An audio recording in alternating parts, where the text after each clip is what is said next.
Yofi, bonsoir à toutes et à tous. On se retrouve comme chaque mercredi grâce à Midreshet Yehuda Manitou pour parler du Rav Kook avec Laura Ackerman. Et on est à la veille de Gimel et Loul. Et je crois que tu veux nous parler justement des lumières de la Tchouva et de la lumière que était le Rav Kook. Bechavod. Nachon, Yefim Meod, Shalom le Koulam.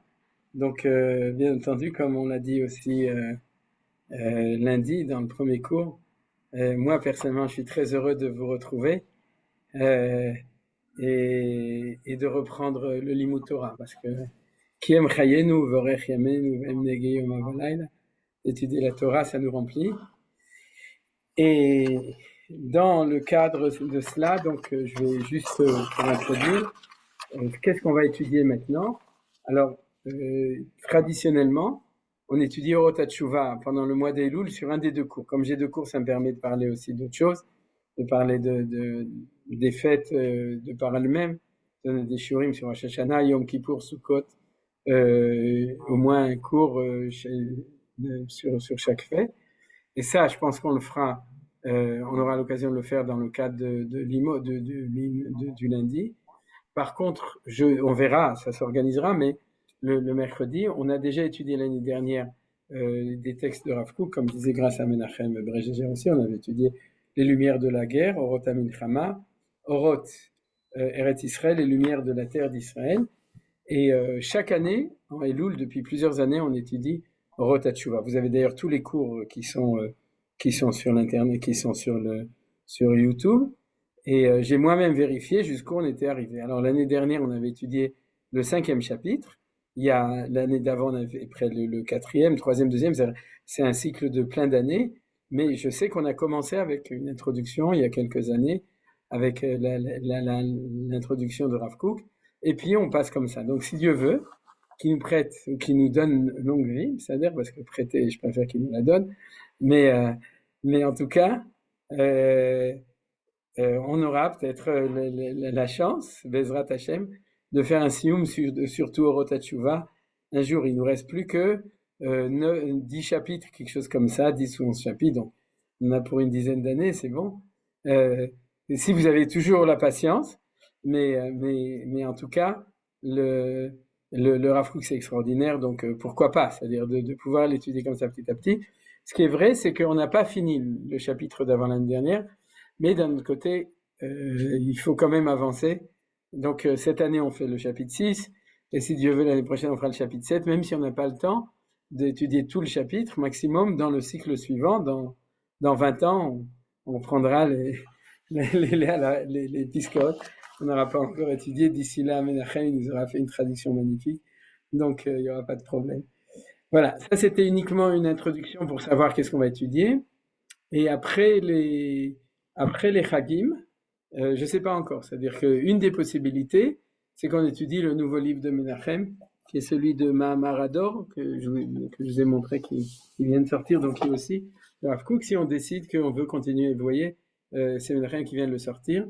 Donc, si on étudier, continuer, et le choix de Menachem est pas fortuit, parce qu'en fait, si vous voulez, c'est un des Mahamarim, il n'est pas dans Oroth, c'est dans un autre livre, mais c'est un des Mahamarim, Mahamarador, qui est celui qui établit de manière la plus profonde qui nous sommes actuellement au niveau sioniste, c'est-à-dire pourquoi on est là et qu'est-ce qu'on fait là. Et donc, je pense que c'est la raison pour laquelle Menachem a décidé avant de finir de traduire tout Oroth, de traduire le Mahamarador. Et comme on est en temps de guerre, donc en temps d'interrogation identitaire extrêmement forte, parce que pas forcément que nous, on se pose mais on nous en pose, c'est-à-dire que il y a le cas plan et le cas comme ça, il y a plein de cas, et donc chacun a son plan, et donc c'est évident que comme tous les cours qu'on fait, c'est des cours qui sont là pour nous aider, nous-mêmes chacun, et éventuellement les gens qui sont autour de nous, à approfondir notre compréhension, pourquoi on est là, qu'est-ce qu'on fait là, pourquoi tout ça, ça nous arrive, et qu'est-ce qu'on doit faire pour changer les choses pour que ça se passe mieux. Donc c'est possible, la vérité c'est que tout simplement peut-être on fera un séquer. Je poserai la question d'ailleurs aujourd'hui c'est très facile, on peut le faire dans le groupe du WhatsApp, donc peut-être je vous demanderai ou je vous donnerai 2 propositions et on décidera comme ça ce qu'on étudie après les Chagim. Mais c'est a priori, je pense que c'est une bonne proposition. Voilà, donc ça veut dire que le mercredi, on reste dans le Rav Kook, si ça vous plaît. Donc aujourd'hui, comme je vous ai dit, on est dans Orota Teshuvah, 6e chapitre. Et Orota Teshuvah, je vous rappelle qu'il a été traduit par professeur Beno Gross. C'est un livre qui est très difficile à trouver. Les Lumières du retour de Binyamin Gross. Donc si vous l'avez, surtout ne le perdez pas. Parce que c'est un livre, c'est vrai, c'est un livre très cher dans le sens très important, dans la mesure non seulement il a traduit, mais il a commenté. C'est-à-dire, il a une très belle introduction, des annexes à la fin, et un commentaire sur chaque chapitre. Bon, que tout le monde connaît le professeur Beno Gross, Zichrono Livracha, et donc c'est un livre vraiment de qualité. Vous êtes invité tout simplement, après le cours ou avant le cours, de le reprendre, de lire avant, de lire son commentaire. Je vais vous dire la vérité, je lis pas, moi personnellement, j'ai pas lu son commentaire en général, sauf si j'ai vraiment un point d'interrogation, c'est-à-dire ce que je vous transmets, c'est basé sur d'autres enseignements que ceux du professeur Beno Gross, donc c'est d'autant plus intéressant pour vous d'enrichir votre lecture générale en lisant aussi ce qu'il a écrit, et son introduction est très importante. Elle est longue et elle est intéressante aussi, donc pour ceux qui n'ont pas fait les années d'avant, vous êtes et qui avaient le livre chez vous à la maison, vous êtes invités à le faire. Ça, c'était une introduction avant l'introduction. On va tout d'abord commencer, donc du coup, j'ouvre pas encore le texte parce que aujourd'hui, on est dans quelques heures, on va être le 2 Elul. Aujourd'hui, maintenant, Chodesh Tov, on est Aleph Elul, oui, c'est-à-dire le deuxième jour de Rosh Chodesh, on est Aleph Elul. Et vendredi, c'est-à-dire demain soir, c'est le Yartzai du Rav Kook. Pour ceux qui savent pas ce que c'est un Yartzai, c'est la Askara. Ouais, c'est le jour anniversaire de la Ptira de Morenu Rabbeinu Harav Avraham Yitzhak HaKohen Kook. Il est niftar en 1900, le 3 Elul 1935. Tavresh Tzadik Hei sans doute, ou Tzadik Dalet, parce que c'était un Elul.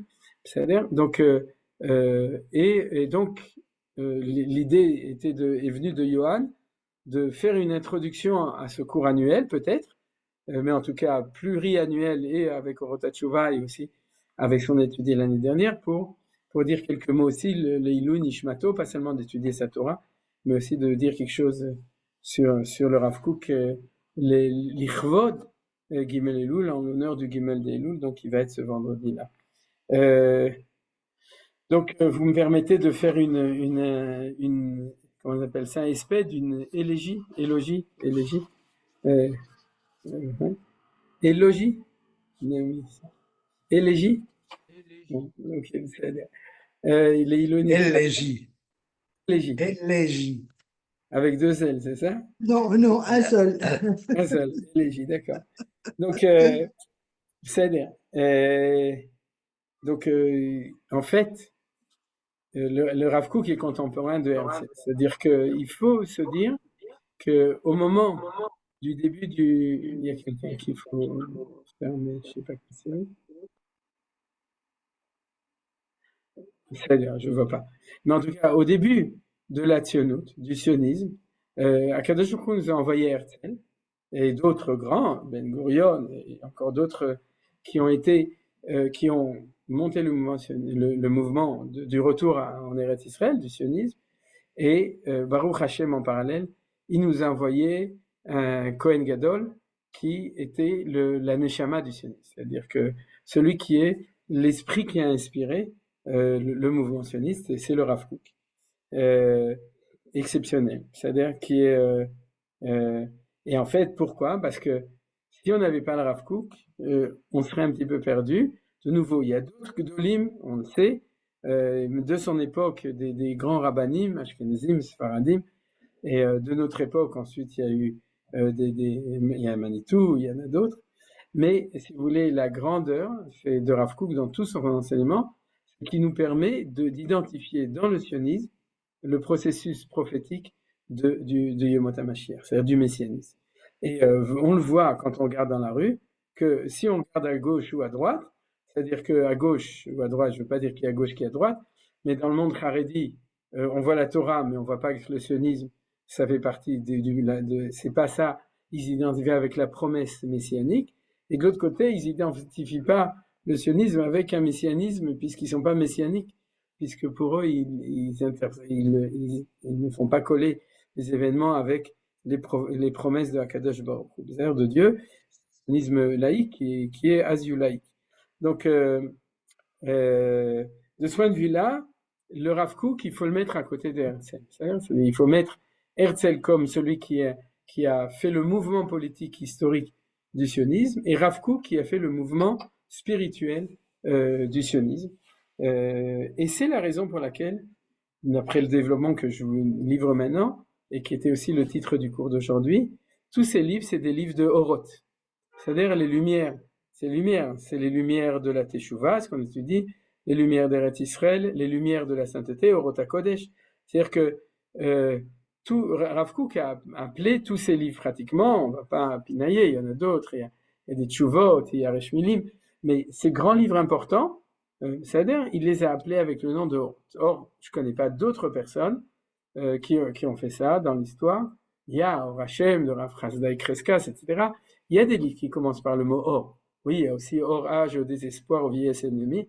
Mais il y a pas beaucoup de livres ou de rabbanim qui ont décidé que tous leurs livres s'appellent Oroth. Alors, il faut se demander pourquoi est-ce qu'ils s'appellent Oroth. La réponse, elle est kabbalistique, c'est-à-dire c'est Alpi Kabbalah, mais c'est très simple, c'est ce que vous savez, c'est que Yesh Oroth ve Yesh Kelim. Oroth ve Kelim, d'ailleurs, il y a tout un site actuellement qui s'appelle Oroth ve Kelim, vous connaissez, de Raviol Ben Arouche. Donc, donc lui, il a une autre interprétation de ces deux mots que celle que je vais vous citer maintenant. Mais pourquoi le Rav Kook a décidé d'appeler, je pourrais dire, ce qu'il a amené dans le monde Oroth? Parce que les Kélim sont en train de se construire, et les Kélim, c'est le sionisme. C'est-à-dire que y a des gens qui s'occupent de construire la matérialité du processus messianique. Et on ne peut pas avoir les Kélim Beli Oroth, et on ne peut pas avoir de Oroth Beli Kélim. On ne peut pas avoir les Oroth, c'est la Neshama. C'est pour ça que j'ai utilisé cet autre terme. C'est-à-dire que dans le monde, tout est construit je l'avais expliqué dans notre cours, tout est construit de Oroth ve Kelim. C'est-à-dire notre corps, c'est le Kli de la Neshama. Israël, c'est la Neshama des nations. La terre d'Israël, c'est la Neshama de toutes les autres terres. Ça, c'est le Or des Kelim. C'est la théorie de la relativité de Einstein. C'est-à-dire que chaque chose, on est toujours le Or de quelqu'un et le Kli de quelqu'un d'autre. Et quand on en a marre d'être le Kli, alors on prend ses Kli et ses claques et on s'en va. C'est-à-dire, donc, et on fait son aliyah. Donc, et ça fait partie de la vision générale du monde entier. Dans la Kabbalah, les Kélim sont eux-mêmes spirituels. Et ça, il n'empêche qu'il y a toujours des Oroth et des Kélim. C'est-à-dire qu'il y a toujours quelque chose qui est relativement le contenant, on pourrait dire plus matériel, parce que dans la Kabbalah, c'est jamais matériel, c'est-à-dire, mais qui est plus réel, plus en bas, qui contient quelque chose qui lui donne la vie. Alors, maintenant, vous comprenez pourquoi c'est essentiel. Parce que le Rav Kook, il a dit, les Kélim, ils sont là. L'urgence, c'est de mettre des Oroth dans les Kélim. Parce que sinon, qu'est-ce qui va se passer avec le sionisme? Si le sionisme de Herzl, de Ben Gurion, c'est-à-dire de Bibi Netanyahu, n'a pas des Oroth, il n'y a pas des gens qui s'occupent d'enseigner l'enseignement de la valeur pnimite intérieure de ce qui est en train de se passer, ça ne va pas marcher. Maintenant, vous avez compris pourquoi est-ce que Rav Kook, il est obsédé par ce mot Oroth. Et il n'a pas appelé ça Oroth ve Kelim. Il a laissé le privilège à ceux qui s'occupent des Kélim, qui l'appellent pas des Kélim, d'accord, mais qui s'en occupent de reconnaître leur mérite et le travail qu'ils ont fait, mais toujours avec la même exigence. Ouais, c'est-à-dire, ok, Todarava. Mais donc ça, c'est quelque chose qui est essentiel pour comprendre qu'est-ce que le Rav Kook nous a amené aujourd'hui. Et en fait, plus le temps avance, et plus on se rend compte que ce qui s'est passé, c'est que le sionisme classique, c'est un sionisme qui avait, je parlais un langage un petit peu, de nouveau, Kabbalah très simple, hein, Kabbalah pour les nuls, et Kabbalah pour l'âme, pour les débutants, c'est-à-dire, mais Dans la Kabbalah, on dit qu'à l'intérieur des kelim, il y a une lumière à l'intérieur du kli, sinon il ne pourrait pas vivre. Vous comprenez ce que je veux dire? C'est-à-dire qu'il y a à l'intérieur même de la matière, il y a une lumière qui fait vivre cette matière-là. Mais à part ça, et comme il est le contenant, il y a quand même une lumière intérieure qui est purement lumière, qui doit être dedans pour pouvoir lui permettre de vivre. Et je dirais que le sionisme de Herzl, on va appeler ça, ou le sionisme politique historique, a été suffisamment nourri des orodes qui étaient à l'intérieur du cli. C'est-à-dire, quand je dis à l'intérieur de la matière du cli lui-même. C'est-à-dire, vous ne comprenez pas celui qui est à l'intérieur du contenant, mais dans la matière même, pour pouvoir développer ce qui s'est développé au niveau de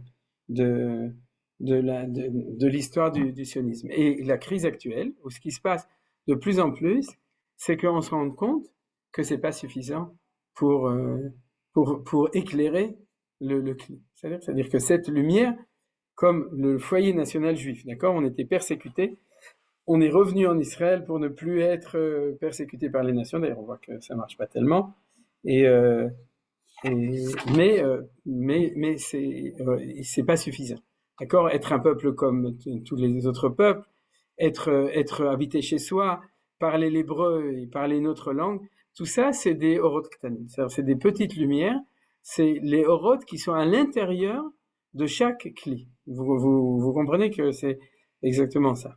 Et donc, on a besoin du Rav Kook, et c'est les Talmidim du Rav Kook, en fin de compte, qui reprennent le flambeau de ça, et qui sont en train qui continuent, et on est en train de continuer maintenant, de mettre cette lumière messianique à l'intérieur du sionisme. D'ailleurs, vous le savez que dans les mouvements de gauchistes, on nous le reproche. On nous dit de manière bebizayon, avec du dédain, oui, Chamorosh el Mashiach, c'est-à-dire qu'en fin de compte, on est des illuminés, des hurluberlus, des messianiques, etc. Et c'est vrai, c'est-à-dire qu'on a une urgence, en fait, une grande urgence, de plus en plus d'introduire ces orotes à l'intérieur des kelim, à l'intérieur du sionisme, de mettre ça, et la gravité de ce qu'on est en train de vivre maintenant, et pas depuis Simchat Torah, mais depuis qu'en fin de compte, que le sionisme est en crise, qu'on appelle le post-sionisme, c'est que, si vous voulez, ces petites lumières ne sont plus suffisantes pour nourrir ce grand cli. C'est-à-dire ce grand cli qui est l'État d'Israël, qui est les 7 millions de Juifs qui sont revenus en Israël, et tous les Juifs qui sont pas encore revenus, et la lumière qu'on est pour toutes les nations, etc. Ouais, c'est-à-dire ces petites lumières du sionisme laïque ne sont pas suffisantes, et c'est pour ça que le Rav Kook, depuis le début du XXe siècle, c'est-à-dire depuis l'époque de Herzl, du congrès de Bâle, etc., depuis ce moment-là, il est en inquiétude et en enseignement et en construction de ces lumières qui doivent rentrer à l'intérieur pour éviter cette crise du vide, en fin de compte, qui se trouve à ce moment-là. Maintenant, est-ce que vous pensez que c'est normal que ça se passe comme ça? C'est-à-dire, est-ce que c'est normal que tout d'abord on s'occupe des kelim et qu'ensuite on s'occupe des orotes? Oui. Rav Tzviuda, notre maître, en tout cas mon maître, Rav Tzviuda Cohen Kook, le fils de Rav Avraham Yitzhak Cohen Kook, il citait souvent, quand on parlait de tout ça, il citait souvent une phrase qui dit, à propos de la construction du Beth Amikdash, Bonim Bachol ou Mekachim. C'est-à-dire, on construit dans le profane et ensuite on le sanctifie. C'est-à-dire que pour pouvoir construire le temple, si tu le sanctifies avant, tu ne peux plus rentrer. Comment est-ce qu'on peut construire le Kodesh HaKodashim? Je ne rentre pas dans le cours de lundi, vous inquiétez pas, il y a des solutions pour pouvoir rentrer pour le construire. C'est-à-dire, malgré ce que j'ai dit à propos de la Chita du Rambam, le Rambam lui-même écrit quelles sont les solutions dans le Mishneh Torah. Mais en tout cas, la solution, c'est de ne pas encore introduire la sainteté, parce que si tu introduis la sainteté, tu ne peux pas construire. Donc, Rav Tzviuda disait, ne t'inquiète pas, c'est pas parce que le sionisme est laïque, c'est-à-dire que c'est pas Mashichi. Et c'est pas parce qu'il manque de Orot à l'intérieur de lui, de lumière, qu'il y a une erreur au niveau de Akadosh Baruch Hu. C'est-à-dire, il n'y a pas de bague.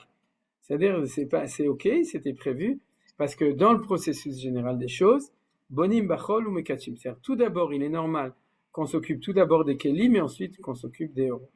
C'est-à-dire, d'abord, on s'occupe de la construction, et c'est exactement la même chose, oui, que dans l'évolution d'un homme. C'est-à-dire que tout d'abord, il a un corps et il a une toute petite neshama, et puis ensuite, petit à petit, il reçoit de plus en plus de niveaux de rouar, d'intellectuel, d'intellect, d'intelligence, de conscience, de midot, et aussi de madrigat neshama. Dans la Kabbalah, on ne reçoit pas toute la neshama le 40e jour après la conception. C'est-à-dire, vous savez qu'on reçoit la neshama, mais tout ça, c'est pas comme ça. C'est marqué dans le Zohar, c'est marqué dans les Sifrei Kabbalah, qu'il y a différents stades où on reçoit. Donc, au niveau comme Israël, c'est un Adam, c'est pas Adam Katan, c'est Adam Gadol, c'est-à-dire le peuple d'Israël, c'est Adam. Et donc, quand on revient en Israël, ça s'appelle la naissance. Et dans le processus d'évolution des choses, il est normal qu'au début, c'est les orotes qui sont dans le cli qui éclairent le cli et ça suffit. C'est comme un bébé qui ne sait pas parler, ensuite c'est un truc, etc., qui rampe et tout. Et puis, il est normal que plus le temps avance, et plus il faut introduire passer des orotes ktanim aux orotes gdolim.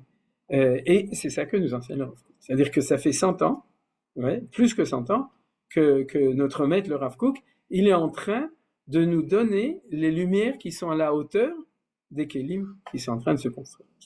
Alors que, mais seulement ce qui se passe, c'est ce qu'on appelle dans la Kabbalah mochin de Katnout et mochin de Gadlut. J'avais fait déjà un shiur ou deux sur ces choses-là, c'est-à-dire que dans le processus Ibour, Yenika, Gadlut, c'est-à-dire c'est l'année dernière, je crois que j'ai fait un cours dessus. Mais si vous voulez, tout ça, c'est des choses qui sont décrites dans les processus de Géoula et dans le processus de construction qui sont voulus, connus, prévus par Akadosh Baruch Hu.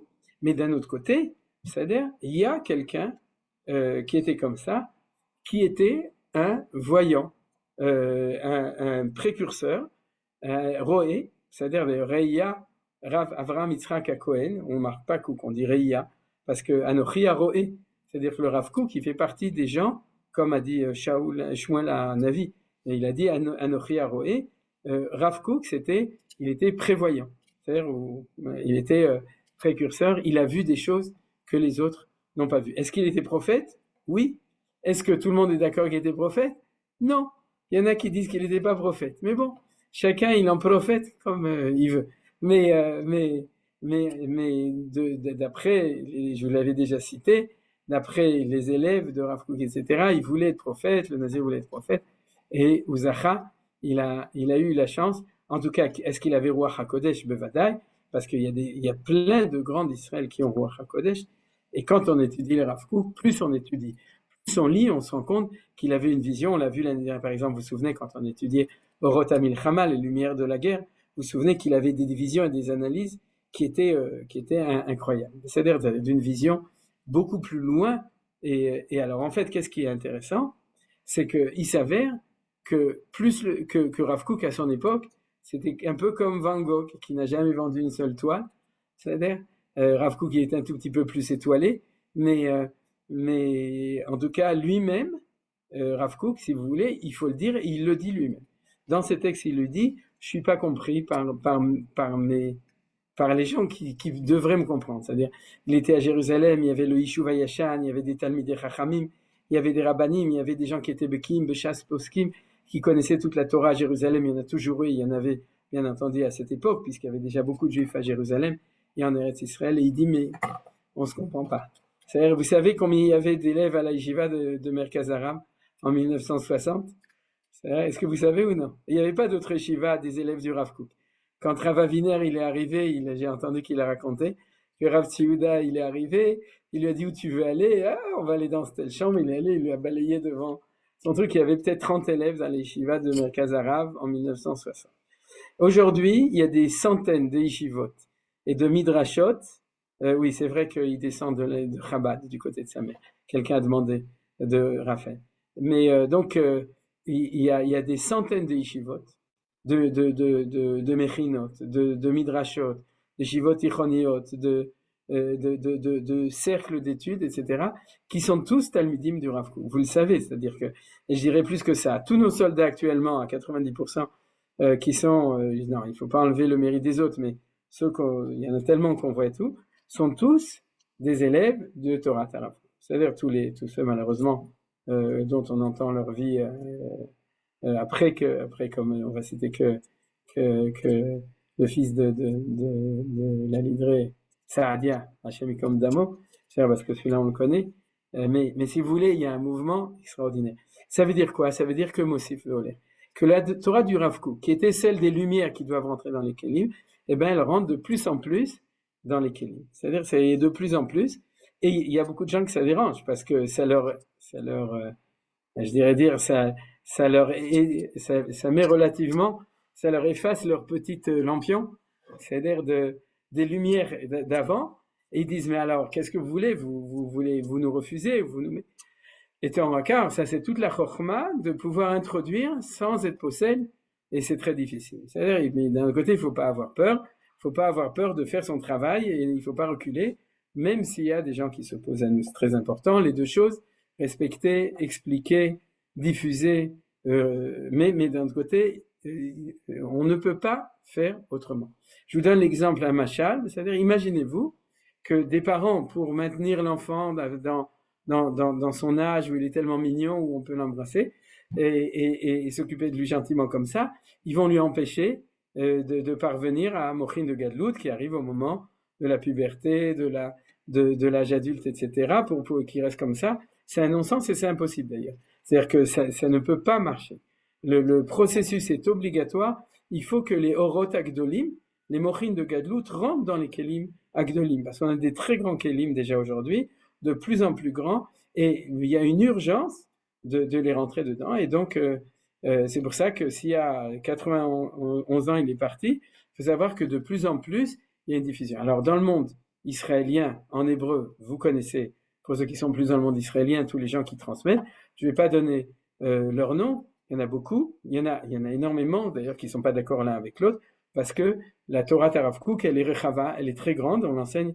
Il y a Ben Yosef, je ne sais pas s'il enseigne toujours, professeur Ben Yosef, qui l'enseigne à l'université de Tel Aviv, et puis on l'enseigne partout, et il l'enseigne dans toutes les yeshivot, Baruch Hashem, et aussi en dehors. Mais nous, dans le milieu français, Baruch Hashem, on a eu la chance d'avoir des maîtres francophones qui sont ceux qui ont pris le relais pour nous transmettre l'enseignement de Rav Kook. Alors, bien entendu, il y a Manitou, et dans le début du cours, je vais prendre un texte de Manitou, d'abord parce qu'on est Midreshet Yehuda et que c'est le début de l'année, on l'avait déjà étudié, c'est dans le livre de Menachem, dans le site de Menachem, pardon, d'une introduction à Rotatchouva de Manitou. On va le relire pour rentrer dans le vif du sujet de Rotatchouva.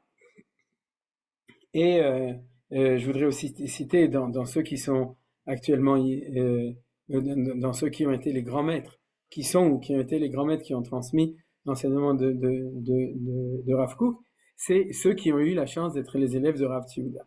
Donc Manitou n'était non seulement l'élève de Rav Tzouda, mais je vous rappelle, mais qu'il disait que Rav Tzouda lui disait sur lui qu'il était Talmid Chaver. Excusez-moi, mais je suis obligé d'allumer la lumière.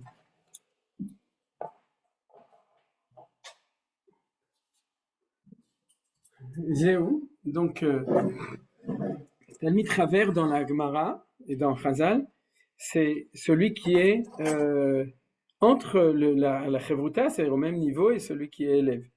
Et déjà dans la Gemara, dans la Mishnah, il y avait des gens où il y avait une différence d'une génération, mais l'élève était Talmid Chaver, Chaver Chevruta, c'est-à-dire qu'il était au même niveau. Et Rav Tzouda disait sur Manitou qu'il est pour lui Talmid Chaver, il n'est pas Talmid Stam. Donc Baruch Hashem, vous vous rendez compte le fait que on a pu recevoir l'enseignement de Rav Avraham Yitzhak à Cohen Kook par l'intermédiaire de Rav Tzouda, par l'intermédiaire de Manitou. Donc il faut le savoir. Quand Manitou nous enseigne, c'est pas parce qu'il dit pas Rav Tzouda a dit ou Rav Kook a dit qu'il n'y a pas beaucoup de transmission de l'enseignement, on le sait, de Rav Kook dedans. Donc on a cette chance. Le deuxième grand qui est aussi parti malheureusement, c'est aussi Mori Rabbi, en tout cas Rav Yoshua Zuckerman, Zatzal, qui est parti il y a quelques années et qui était vraiment un de ceux qui a transmis en français et aussi en hébreu Torah Rav Kook. Et je le rappelle aussi pour une deuxième raison, c'est que de manière incroyable, il est niftar il y a combien de temps? Quelqu'un se souvient? À 3 ans? C'est ça, Menachem, tu sais? Il y a combien de temps il est parti? Il y a 3 ans, 4 ans? Non? Bon, le Rachouf, tu l'as noté chez toi, mais en tout cas, il est niftar, le Gimel Elul. C'est-à-dire, il est parti le même jour que Rav Kook. C'est-à-dire, le Yahrzeit vendredi, c'est et le Yahrzeit de Rav Kook et c'est aussi le Yahrzeit de Rav Yoshua Zuckerman, j'imagine que vous l'avez connu. À l'origine, après il y a eu la dissension entre les deux yeshivot qui a fait aussi une dissension entre Manitou et Rav Yoshua, mais disons qu'à l'origine ils travaillaient tout le temps ensemble et il y avait un très grand respect entre des deux et à Mayanot et tout, Rav Yoshua venait enseigner. Donc c'est le deuxième qui dans le milieu français nous a transmis l'enseignement de Rav Kook, et le troisième Ibadel Echaim Arukim, c'est Rav Shlomo Aviner, Mori Verabi aussi, et aussi Moro Verabo de Menachem, qui donne les commentaires sur la traduction, qui lui est un des plus grands Talmidim Mouvakim de Rav Yehuda Cohen Kook. Pourquoi? Parce que Rav Shlomo Aviner, c'est un vrai magnétophone. C'est-à-dire, il enregistre tout, et chaque fois que Rav Yehuda faisait un cours, après, Rav Aviner, il notait le cours, et il a sorti toutes les sikhot de Rav Yehuda. C'est après, il y en a d'autres qui ont enseigné, mais un des grands transmetteurs, on pourrait dire, de la Torah de Rav Yehuda, c'est Rav Aviner, Rav Shlomo Aviner. Donc, je vous le signale ce soir, c'est l'occasion de rappeler aussi ceux qui, grâce à qui, les lumières du Rav Kook qui doivent descendre dans leur kélim, grâce à qui de notre temps, ça continue à passer. Bon, mais bien entendu, il y en a d'autres qui sont plus jeunes et qui continuent, et Bezrat Hashem de plus en plus, qui continuera à le diffuser, vous aussi. Donc, j'ai terminé le Esped, voilà, espèce d'Esped. Et donc, les mamash, c'est important, vous savez que c'est important, les Ilou Nishmatam, des Gdolei Israël, de dire des grandes choses. Et comme vous avez remarqué, j'ai pas du tout raconté toute l'histoire, là, vous pourrez la trouver dans plein de livres, entre autres dans le livre de Orot HaTshuva, où il a écrit en deux ou trois pages, Benogos, professeur Benogos, il a écrit la chronologie, pas la chronologie, l'anthologie, non pas l'anthologie, disons que l'histoire de Rav Kook, vous pouvez le trouver partout. Mais je voulais donner cette idée qui est essentielle, c'est-à-dire sur Morin Rabbeinu Arav, Avraham, Israël Cohen Kook, et puis on va finir que dans une tfila, que ces orotes-là vont, Ezrat Hashem, de plus en plus et de plus en plus vite, parce que en ce moment il y a de l'urgence, vu la guerre, ils vont s'épancher, ils vont remplir tous les kelim au niveau du peuple juif et au niveau du monde entier, parce que l'enseignement de Rav Kook, bien entendu, 3 Elul 5180, donc c'est il y a 3 ans, puisqu'on est en 84 d'Araba, donc c'était il y a 3 ans. Donc dans une tfila mamash, Bezrat Hashem, que bientôt on puisse voir que ces lumières, elles remplissent le monde entier, le peuple juif et le monde entier. Bezrat Hashem, Venomar Amen. Voilà, donc maintenant qu'on a fini tout ça, il nous reste encore quelques minutes pour étudier Orot Teshuvah. Et on va commencer, comme je vous ai dit, par le texte d'introduction de Orot Teshuvah de Manitou. Voilà, Orot Teshuvah, alors on fait comme d'habitude, Midreshet Yehuda, le Nitzachon Tzvainu Tzva Hagan al Israël Neged Oivenu, le Shmira al Kol Chaylenu, Mikol Tzara Betzuka, Mikol Pegara, l'Irfouat HaNefesh Urfouat HaGuf Bechol HaPtsuim Vetocham Adar Ben Meital, qui est blessé grave Shabbat dernier, ou le Chol HaNifgaim Bemincha Mazo, le Fidion Kol HaChatufim Vashuim Be'azah Berachamim Gdolim Bezrat Hashem, pour que dans la suite il y ait Rachamim Gdolim, ou le Shmira Aleim, ולנקמה דמם של כל החיים הגיבורים שנפלו במלחמתנו, ובתוכם יוסף אבנר בן אלי ורחל דורן, ושל כל הנרצחים השם ייקום דמם, כי אתה אדוני הולך עמנו במלחמותינו, להושיענו להחיש גאולתנו, כמו שכתבת בתורתך, כי אדוני אלוהיכם ההולך עמכם להילחם לכם עם אויביכם, להושיע אתכם ונאמר אמן. Voilà, ça c'est le Rav Kook.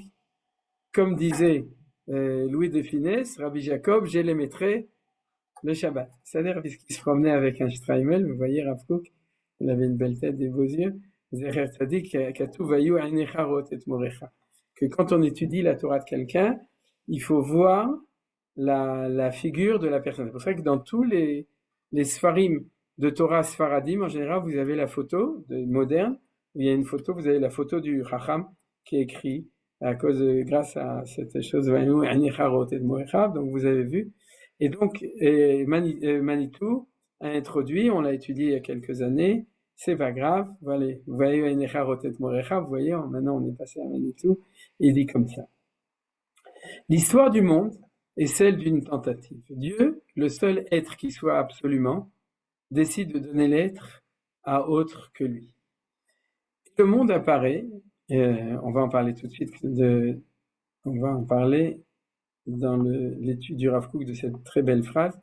Manitou. Vous savez que Manitou, chaque mot, c'est un shiur, hein, vous le savez, surtout quand il écrit.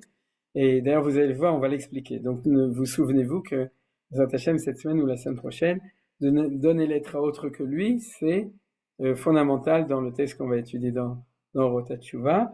Mais vous le savez, c'est-à-dire que la grandeur de la création, c'est que Akadosh Baruch Hu, qui remplit tout, puisqu'il est Ensof, c'est-à-dire il est infini, donc il n'y a pas en dehors de lui, a quand même décidé de ce qu'on appelle faire exister, dans l'enseignement Nixou, exister dans le sens de ex, en dehors d'eux, c'est-à-dire de faire exister un être qui est autre que lui. C'est-à-dire, en dehors de lui, oui, en dehors de lui, non. Parce que s'il est complètement en dehors, c'est impossible. S'il n'est pas du tout en dehors, c'est du spinozisme. C'est pas de la Torah. Donc, tout ça, c'est ce qu'on étudie quand on étudie la Kabbalah. Mais en tout cas, il y a le fait qu'il donne, il y a un acte de bonté, de donner, et l'être à autre que lui, c'est nous. C'est le monde, et c'est l'homme, et c'est Israël. Et le monde apparaît comme lieu de cette histoire. C'est l'histoire de quoi? Donc, l'histoire de cette histoire de donner l'être à autre que lui, de cette aventure, de cette tentative que l'homme a mission de faire aboutir. C'est-à-dire que c'est à nous de faire aboutir ce projet que Dieu a commencé en nous donnant le droit à l'existence. Entre autres, par Torah Mitzvot et par Bechira Choshit, par la liberté. La tradition juive a perçu le destin de la communauté d'Israël comme celui d'un parti pris d'optimisme. Donc, c'est une nouvelle idée. La première idée de Manitou, donc, c'est qu'il y a à la racine de tout, il y a la volonté de Akadosh Baruch Hu de donner l'être à quelqu'un d'autre que lui, oui, et cette chose-là, c'est la raison pour laquelle il a créé le monde. Maintenant, il y a ensuite, on est arrivé à Israël. La tradition juive a perçu le destin de la communauté d'Israël comme celui d'un parti pris d'optimisme. Le projet du Créateur réussira, car le monde est traversé d'un courant d'âme d'Israël, dont tout l'être consiste à vouloir ce que Dieu veut. Bon, alors, il y a beaucoup d'idées dedans, c'est-à-dire, mais si vous voulez, en gros, c'est qu'on est les ambassadeurs de Akadosh Baruch Hu dans le monde. C'est-à-dire, c'est ça notre vocation par rapport à toutes les autres nations. Amzu yatzartili teilati yesaperu. C'est-à-dire que ce peuple-là, je l'ai créé pour raconter ma louange, mais plus que raconter ma louange, c'est pour être la vocation de faire réussir le projet du Créateur. C'est-à-dire on est là pour faire ça. Il y a beaucoup qui nous empêchent de le réussir, c'est-à-dire qui nous empêchent de tourner en rond et qui nous empêchent de réussir le projet. Vous voyez, c'est-à-dire plus on avance, plus il y a du sitra acha, plus il y a de l'opposition, c'est normal, c'est comme ça. Plus on avance vite, plus il y a des frottements d'opposition. Mais en tout cas, le point que je voudrais dire, maintenant, c'est le mot d'optimisme. C'est-à-dire, je vais le reprendre à la fin. On va d'abord lire ce que Manitou dit, mais c'est un point central. Pourquoi c'est un parti pris d'optimisme? Si vous l'avez compris, pourquoi?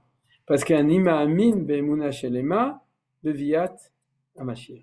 C'est-à-dire que je sais, c'est pas seulement une foi, c'est je sais que le monde, le projet de Dieu va réussir. Verhagav, s'il réussit pas, qu'est-ce qui est mis en échec? C'est pas l'homme, c'est qui? C'est Hachem lui-même, Chas v'shalom. Okay? C'est-à-dire que tu n'as pas réussi à mener ton projet à bien. Alors maintenant, il faut savoir quel projet. Est-ce que le projet, c'est avoir un frigidaire rempli, d'avoir un vélo, d'avoir un diplôme? Non. Le projet de Dieu, c'est de réussir le monde. Et puisque le projet de Dieu, c'est de réussir le monde, donc, on sait que ça va marcher. C'est-à-dire, c'est un optimisme, parti pris d'optimisme, de savoir que ça va marcher. Et nous, on est là, Israël, pour le faire. Alors que l'aventure du monde mène les hommes au risque de toutes les errances, de tous les échecs, de toutes les désespérances, c'est-à-dire, pas besoin de comparaison avec, ou toute comparaison avec la situation actuelle est absolument fortuite, mais c'est-à-dire qu'il y a toutes les errances, tous les échecs, toutes les désespérances. Le désespoir, c'est toujours la conséquence de l'errance ou de l'échec. C'est-à-dire, quand on réussit, on n'est pas désespéré, on est espérant.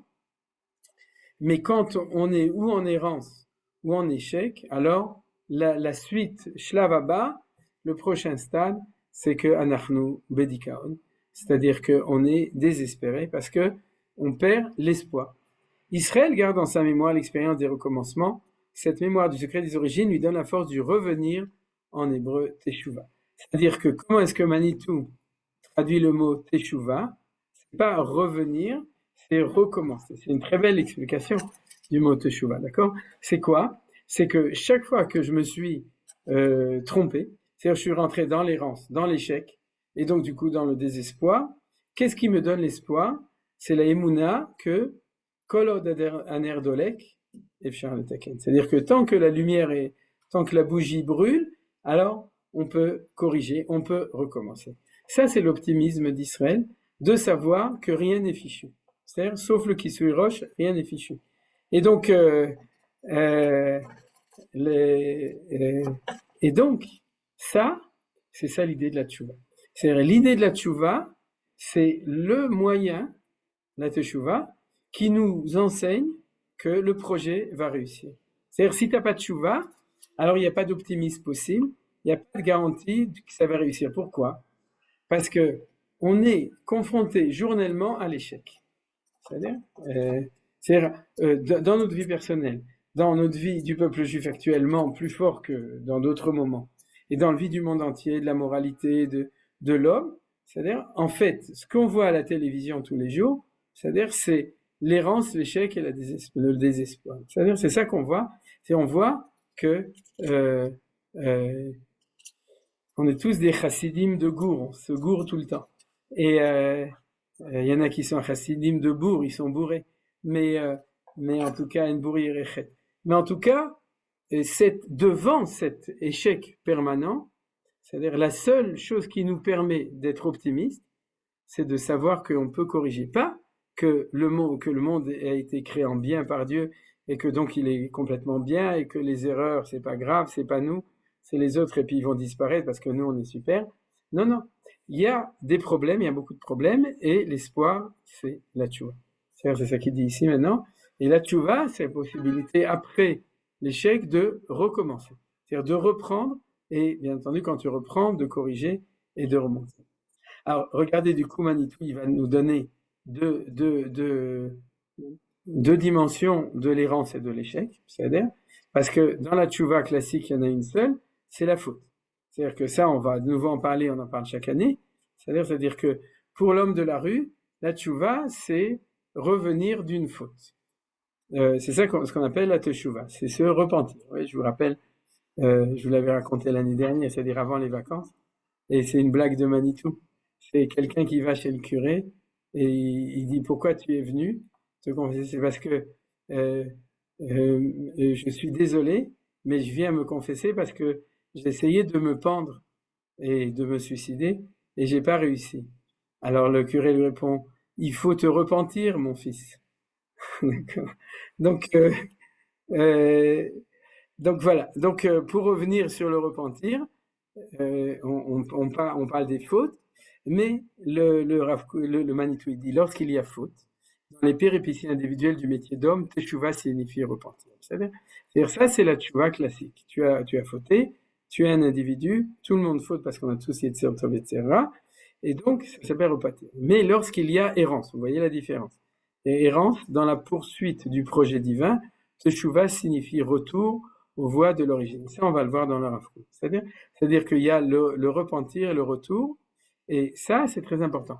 Parce que c'est l'élargissement, et c'est de ça qu'on parle dans le Rav Kook, dans le Rota Tshuva tout le temps, et qu'on va reprendre cette année, mais avec un nouveau texte du Rav Kook, de nouveau l'expliquer, c'est qu'il faut élargir la notion de Teshuva à deux notions différentes, le repentir et le retour. Le repentir, c'est au niveau de la religion, c'est-à-dire c'est la personne qui a fait des fautes et qui doit se repentir au niveau de la morale, même aussi parce qu'il y a des gens qui font qui se repentent par rapport à leur conscience, même sans avoir étudié la Torah, mais quand on connaît la Torah, on se repent encore plus, c'est-à-dire, à tous les coins de rue, on se repent, et donc, parce que on connaît toutes les fautes. Et quand il y a, on prend conscience. Maintenant, il y a errance. Errance, c'est autre chose. C'est que on sait, le monde ou la communauté ou le peuple, il va pas dans la bonne direction. À ce moment-là, et dans errance dans le projet divin, c'est-à-dire que ça marche pas. À ce moment-là, tu vois, c'est le retour aux voies de l'origine. Pourquoi il dit l'origine, ça on le verra. Cette force de revenir. Donc revenir, c'est pas repentir, c'est le retour, c'est-à-dire, et le vouloir vivre du monde. Vous comprenez? C'est-à-dire qu'il y a quelque chose de beaucoup plus profond dans le monde, qui est le fait qu'à l'intérieur du monde, il y a c'est la volonté de vie. C'est-à-dire que quand le monde veut vivre, il se rend compte qu'il doit recommencer, qu'il doit revenir, qu'il doit corriger toutes les errances. Et il a à l'intérieur de lui cette possibilité. L'assumer seulement des fois, il ne le sait pas. Alors, Manitou dit l'assumer, l'exprimer, lui donner effectivité et pouvoir est le devoir personnel de chaque juif. Et le destin collectif de la communauté d'Israël pour le salut du monde, c'est-à-dire l'accomplissement du projet du Créateur. Donc, vous voyez ce qu'on savait déjà, c'est que faire tchouva, c'est pas arrêter de manger pas cachère, d'accord? C'est vrai, ça fait partie de la tchouva, c'est-à-dire, pour les gens qui mangent pas cachère, de manger cachère, c'est-à-dire, même hyper cachère si c'est possible. Mais dans c'est pas tout, parce que ce qui est tout, c'est que la vision de tchouva est très large, c'est de ramener le retour de toutes les errances de l'histoire du monde. C'est-à-dire, dès que l'histoire du monde elle se trompe, alors il faut le ramener. Et pour ça, il faut l'assumer et l'exprimer.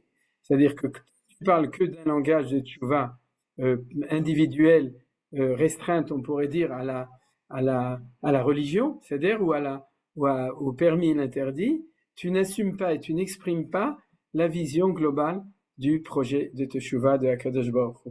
Et ça, c'est comme il a dit, c'est le devoir de chacun de nous et aussi collectivement du peuple d'Israël. Et si on ne le fait pas bien, les goïms, ils nous en veulent. C'est-à-dire, si nous, on n'exprime pas, on n'assume pas, et le fait qu'on est en train de s'occuper de ça au niveau du devenir ou du revenir de l'histoire du monde entier, à ce moment-là, ils sont pas contents. Parce qu'ils nous reprochent de ne pas être le porte-parole de ce qu'ils attendent de nous parce que comme ça, comme il le dit, c'est le destin collectif de la communauté et personnelle de chaque juif pour le salut du monde. Donc on n'est pas du tout non plus dans la tchouva de tout Am Israël qui va faire Shabbat, Bezrat Hashem Bekarov, et tout le monde va Merkulam Tzadikim, tout le monde va étudier la Torah, ils vont faire tchouva, c'est vrai, mais il y a un salut du monde qui est derrière, et c'est au-delà de là. Vous voyez, l'individu, le collectif, le monde, et le projet du créateur de Hakadosh Baruch Hu. À ce thème, le Rav Kook a consacré un important ouvrage, Oroth HaTeshuvah. Donc, aujourd'hui, contrairement à ce que j'avais prévu, on n'aura pas le temps d'étudier la première piska du 6e chapitre de Rav Kook, ce sera la prochaine fois. Mais ce que je voudrais rajouter à ça, et pour le rajouter, je peux fermer, voilà, le retour recueil composé par Rav Avraham Yeshua Zuckerman, publié à Jérusalem 93 par l'Organisation sioniste mondiale, et se trouvant dans le site de Menachem. C'est de là-bas que je l'ai pris. C'est exact, non? Menachem, ce texte, il est chez toi. Voilà. Yofi, Toda Rabba, Chazakou Baruch. Donc, on a vu une très belle introduction à Rav Kook, et je voudrais donner un élément essentiel pour terminer. Tous nos cours, ils sont liés avec la guerre. Vous êtes d'accord? C'est interdit de faire des cours qui ne sont pas liés avec la guerre. Parce que faire des cours qui ne sont pas liés avec la guerre, c'est des cours qui sont déconnectés de l'essentiel de ce qu'on est en train de vivre en ce moment. C'est croire qu'on peut vivre comme si ça ne faisait pas partie de notre destin. C'est ce qu'on appelle Poresh Miatzibur. Kol Poresh Miatzibur be'tzaharam enozoche voroe besimchatam. C'est-à-dire que lorsque le tzibour est en souffrance, alors si tu sors, alors tu ne verras pas benechamatam, comment ça s'appelle ça? Être la consolation et la joie du tzibour. Donc, quand on étudie la Torah, notre Torah doit être une Torah tzibourite, donc de voir ce qui se passe. Maintenant, on est au devant tout le temps d'errance Toda Rabba Menachem. On est dans un temps où il y a beaucoup d'errance, beaucoup d'erreurs, ouais, et beaucoup d'horreur, et beaucoup de souffrance, beaucoup de désespoir, et beaucoup aussi de fautes. C'est-à-dire de tout ça. On est dedans. Et quand vous regardez les informations, il n'y a que ça. Même si vous regardez Arutz Sheva, il n'y a que ça, Bassov. C'est-à-dire, c'est tout le temps de voir tout ce qui ne va pas et toutes les choses terribles qu'il y a. Qu'est-ce qu'on fait avec tout ça? Eh bien, on étudie Orot HaTshuva. C'est-à-dire, vous comprenez, c'est pour ça qu'on va l'étudier maintenant. Euh, Parce que ce qu'on va faire maintenant, on va rentrer le mot dont Manitou a parlé et qu'on va voir permanent dans l'enseignement du Rav Kook quand on va étudier Orot HaTshuva, c'est l'optimisme. C'est-à-dire, c'est quoi cet optimisme? C'est pas un optimisme genre, mais c'est pas grave, on va s'arranger, non? C'est en train de couler et c'est pas grave, on va couler, c'est pas cool, mais c'est quand même comme ça. Mais et c'est pas ça. C'est d'introduire une vision beaucoup plus profonde, ce qu'on a vu maintenant. C'est quoi cette vision? De savoir que c'est normal qu'il y ait des problèmes, que c'est normal qu'il y ait des errances, et que, en fin de compte, ce qui est au-delà de ça, c'est le recommencement, c'est le retour, c'est le revenir. Et comme on sait que Dieu a créé son monde comme ça, et qu'il a promis qu'il y aura Yomot HaMashiach, ou Hayo Olam Haba, et Triat HaMetim, qu'il y aura tout ça, et il nous l'a pas promis Deus ex machina, c'est pas que tout va mal et que Dieu va arriver comme Zorro pour tout nous sauver, non, c'est pas comme ça, c'est le contraire, c'est qu'il a prévu, qu'il nous a donné la responsabilité à l'homme, à Israël, d'être Metaken Olam, de faire avancer, et que qu'on le veuille ou non, on va le faire, on est obligé de le faire, et qu'on le veuille ou non, ça va marcher. Donc même avec tout ce qui se passe en ce moment, on n'a pas le droit d'être pessimiste. On n'a pas le droit d'être défaitiste. On n'a pas le droit d'être comme on appelle ça, capitulatiste. C'est-à-dire de capituler, de tout abandonner parce que il y a la pression, parce qu'il y a les chatoufim, parce qu'il y a de la souffrance, parce qu'il y a de la tristesse, parce qu'il y a des difficultés, etc. Tout ça, c'est vrai. Mais derrière cela, je vous rappelle, tout ça, c'est des orot ktanim des kelim, tout ça. C'est-à-dire les orot agdolim, les grandes lumières, c'est orot hatshuva. Et c'est pas par hasard que c'est les grandes lumières.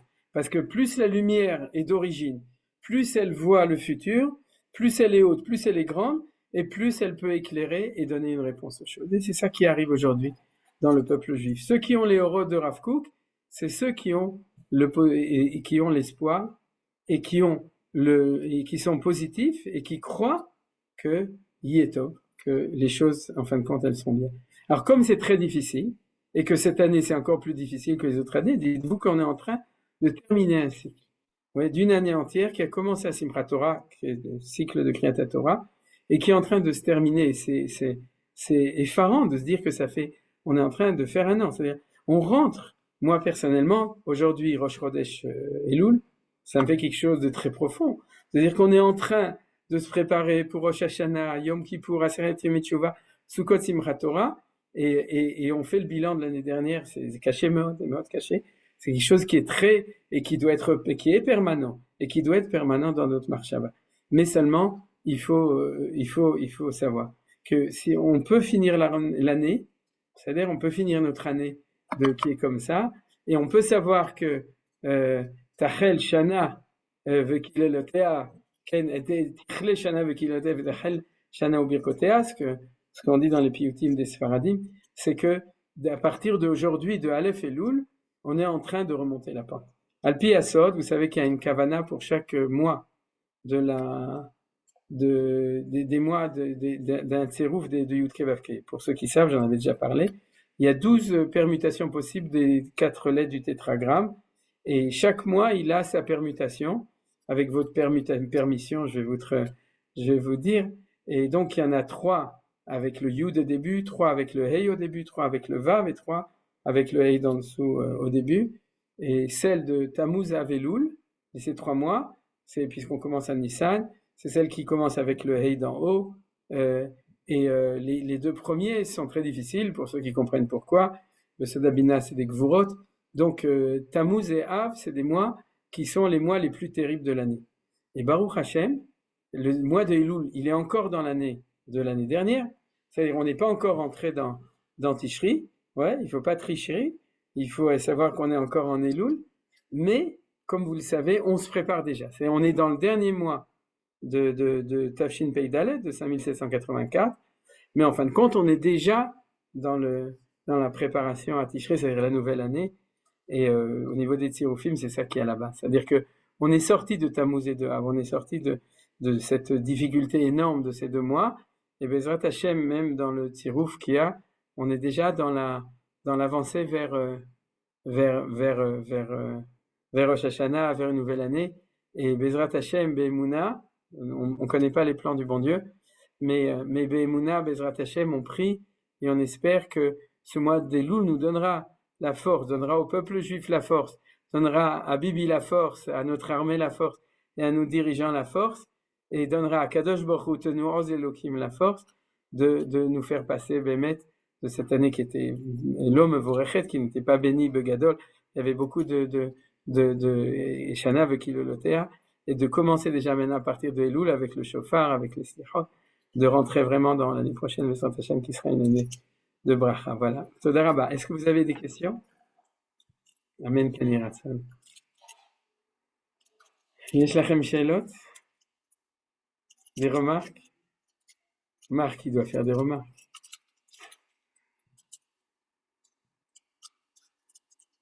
Non? De quelle marque tu parles? De toi. Non, non, non, non, j'ai pas j'ai pas de remarque spéciale à faire. Ouais, ok. Ok, c'est vous voulez, personne ne veut rien dire? Peut-être quelqu'un veut dire quelque chose à transmettre à tout le monde. Almashi ou Margish?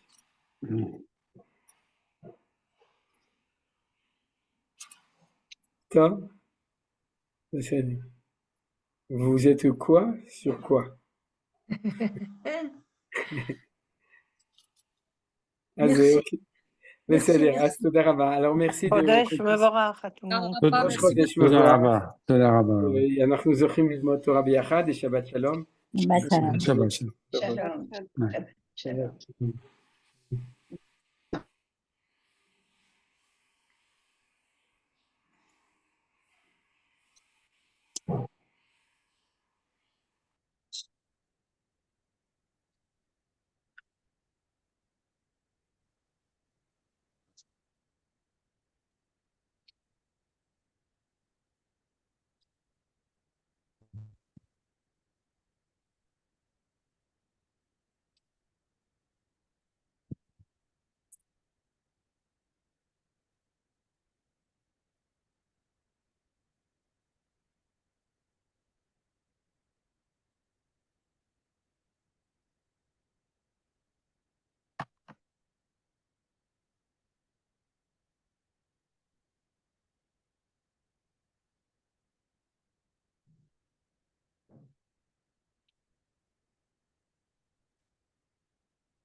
Ouais, ouais.